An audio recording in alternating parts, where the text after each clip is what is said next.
มีสิทธิภาพรบ่อ่อนแรงมีเศษอาติเลกเตโซใส่ยาตุภวังใส่ยามังคลากับโตมังสุขังคาลังคาวาหาวิบาโหใส่ยามหาบุญมือนี้เป็นมือสันติวันพระหัตถ์เป็นตามคำเดินที่เล่าปีพุทธศักราช2568ล่วงแล้ววันนี้แม่นวันดีวันนี้ที่อามุตตะโสโตไม่มีชื่อว่าโตไม่จันกันหน่อยมีชื่อว่าขันไม่แก้วพอแม่โตแต่งแล้วจึงได้แต่งผ้าฟันอยู่ซ้อนล้อนสายลายมีทางไปผูกแขนแว่นใส่ก้อยปัดหน่อยซอยสังบ้านหมงผลการอันประเสริฐมือนี้นั้นบุญแก้วเกิดน้ำพระบาสนามาทรงให้ลุลับใดสมดังปรารถนา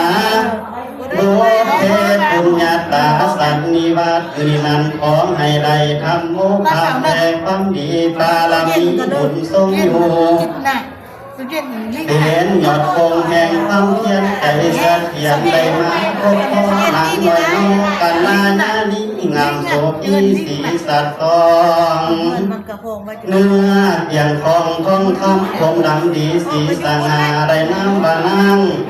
นางดาลิบุญนำพาทรงอยู่ได้เนื้อผู้ที่สนใจงานสดใสเกิดแถวได้ชื่อว่าเจ้าบ่าวนี่นั้นมีน้ำบาข่าวสมคิดเป็นผู้แก้วและพวงปันจบกระบวนทวนทีผู้ว่าน้องที่ปีนาบุญน้ำข้าบาสนาทรงอยู่ก็ได้มีหัวผู้มีปัญญาได้ปัญญาอันว่ามาปันปันมือนี้เป็นมือสันวันนี้แม่นวันดี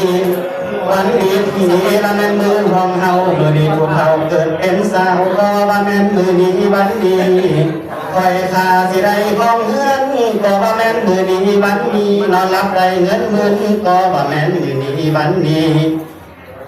นอนตื่นเจ้าสิได้เงินแสนก็ว่าแม่นมือนี้วันนี้แบนมือมาสิได้แก้วมณีโสดก็ว่าแม่นมือนี้วันนี้แขนข้าวไก่แขนน้ำก็ว่าแม่นมือนี้วันนี้เต่าเต็มสามลนคือก็ว่าแม่นมือนี้วันนี้สามมือก็ได้แก้วคุณมาหาเจ้าเนื้อหามือให้ได้ขาข้าวไก่ขาน้ำก็ว่าแม่นมือนี้วันนี้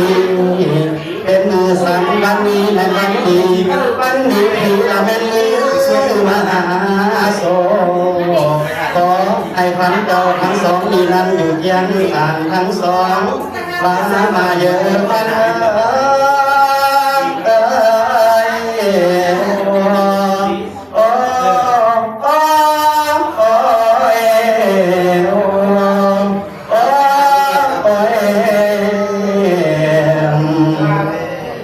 มาเยอะพัน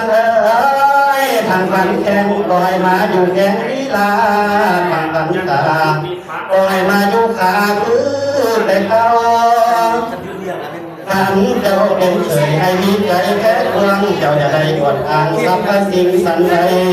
เจ้าเป็นลูกสาวไทยให้เจ้าหักครอบครัวแม่ผัวอย่าได้มาวนว่าคนผัวสวงสู่เจ้าผู้ให้ตักบาตรบังคันเพื่อนหลังตำนั้นละแม่นเงินหาได้กินป่าให้เจ้าทรงเงินยาเพิ่งสารเจ้านั้นหนุนควงสู่ไปพันผัวกายมาทรงเมียอยู่นี่นำเกิดยำทำให้เจ้าเข่าบอนนอนหัวยังนอนให้เจ้ามีใจหักคอให้ตั้งต่อตั้งแต่เคยส้มมาแล้วก็จิ้มใบเอาไปแก้วมุ้งคุ้งอันประเสริฐมาพุทธลานพันลานฝ่ายเส้นนี้เป็นฝ่ายมหามงคลดีมงคลงามยิ่งเลิศแล้วเห็นที่ลาดเจ้าก่อนลงมาให้ผู้กามาถูกแขนลาดพันลานขอให้เจ้าบ่าว เจ้าสาวที่แต่งการแต่งงานในมือนี้มีอายุมานผ่านยืนมีอายุวันนั่งสู่ขังพลังต่อกาเธอสาธุสาธุสาธุอนุโมทามิ